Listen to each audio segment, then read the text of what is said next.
Alright, so I thought I'd do a quick side-by-side comparison of two different medical kits that I bought.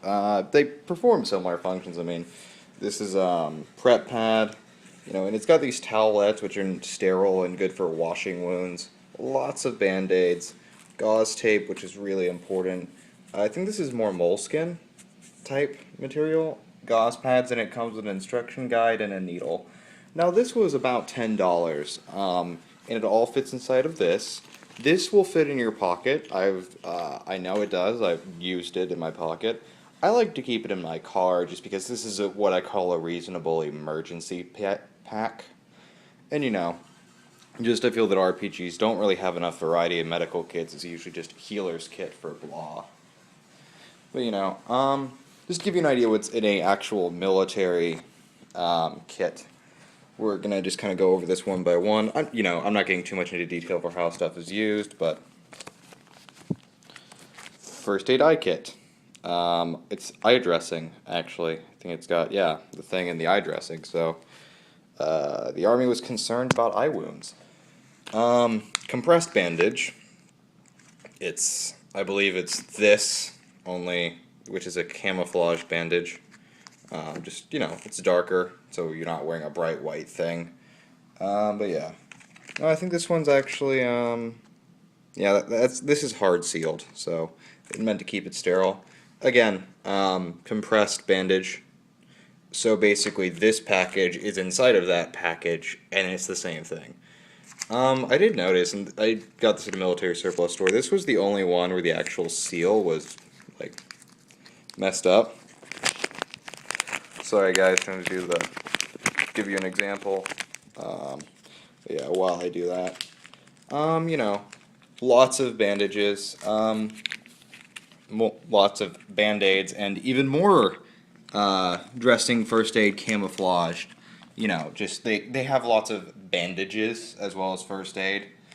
Yeah, like I said, you see that? Yeah, that's how it... So, I'm not sure if these are still sterile. These I checked them. They are unharmed, but this one, the packaging's yellow. I think that's just heat damage. I'm not sure. But I bought this from an Army surplus store. This is sort of half an unboxing, half a other type. Now these are iodine tablets. It's like sealed with wax basically. And what you do is you put 2 of them in a quart of canteen. In a canteen quart-sized canteen. Sorry, I can't talk right now. And shake it. This is formaldehyde.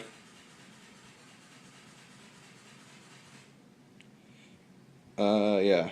No, it's Farmadine, I'm sorry. First aid antiseptic and patient preoperative skin preparation. That sounds nasty. I'm trying to get the camera to focus on it. Yeah, it's Farmadine.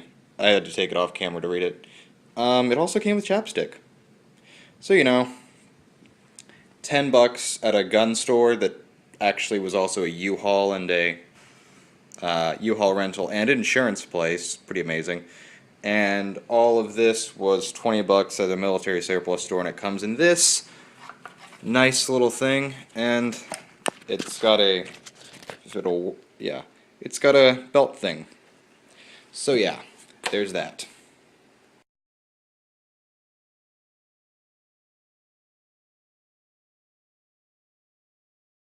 Hey, Katie, can I be an evil cat? No, you're just chilling. Okay, yeah. Cats are actually very useful on ships because they eat rats, which will eat your food stores. So, if you're planning a naval campaign, do that. So everyone knows what a sleeping bag looks like, but this is something, especially for colder weather and just comfort. What you do is you lay it out like this, it folds up real nice, and it's basically a kind of a mattress pad for sleeping bags and stuff. So there's that.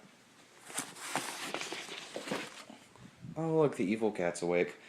This is the type of backpack that I think a actual adventurer type would have. It's got it's kind of a complicated rigging, not too complicated, but this hooks up to this and kind of wraps around so it's secured.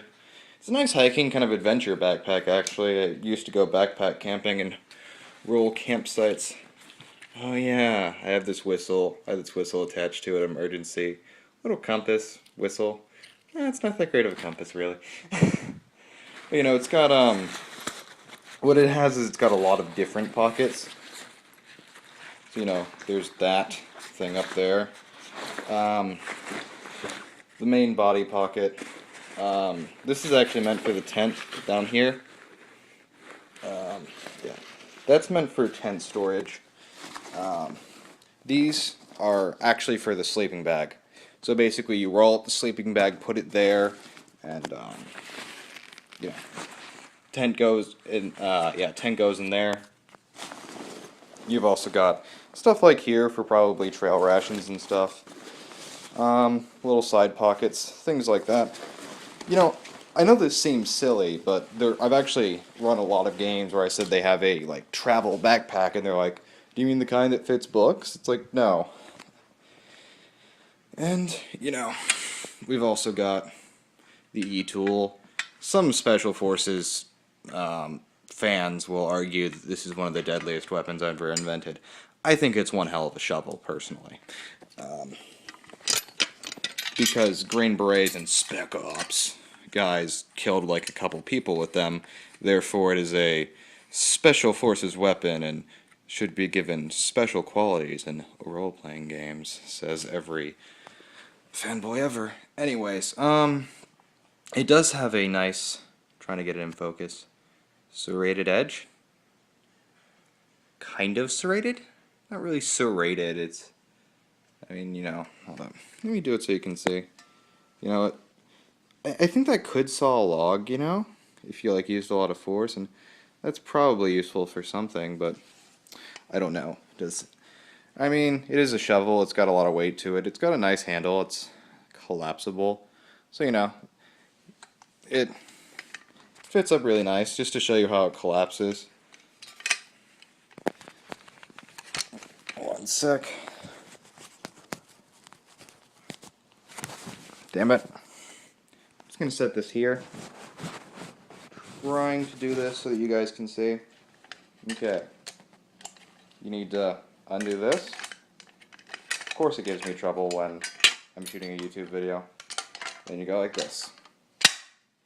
Then it's nice and collapsed, and yeah. And let's all say goodbye to the evil cat. Night. Or bye, Junie.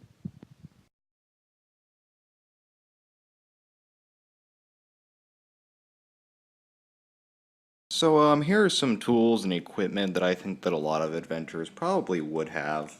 Most of these are pretty self-explanatory, but just to kind of give you an idea of what I think should be in at least some of their inventories. This would definitely make a weapon, but it's also multifunctional. I know this looks like I pulled it out of the Dark Ages, but because it's all rusty. This has just been in my shed for God knows how long. You see, it's still got the sticker on there, but if I turn it like this, yeah, that could be on a movie set.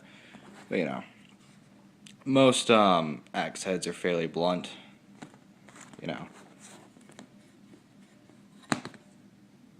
See, not even cut.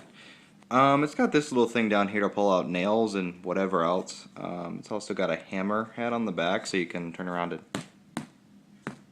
and hammer stuff. Hammer nails or pull them out. So it's useful both as a tool for chopping wood. It's one-handed, swings pretty easy, but it could definitely, I've cut wood with this, it can do some damage. Alright, wrench, if you're in a more modern era, most wrenches you can adjust the thing, pretty useful for, I've had players who didn't know what most of these tools were.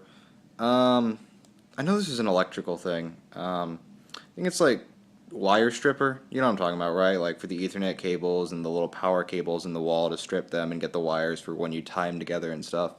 So yeah.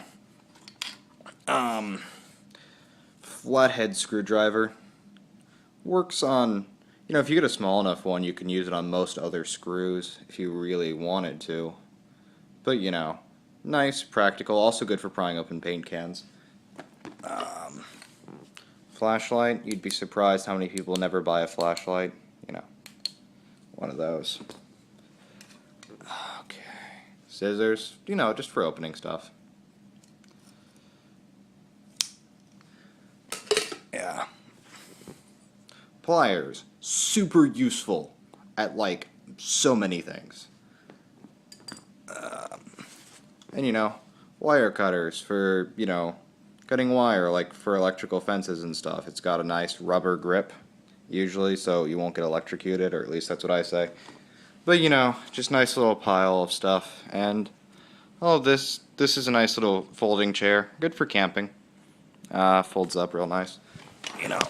And then you just kind of folds up like that, and then you just buckle the thing, and it's got a strap on the back.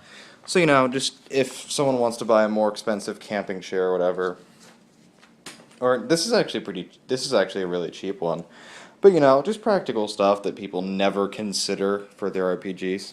Just, you know, stuff to think about.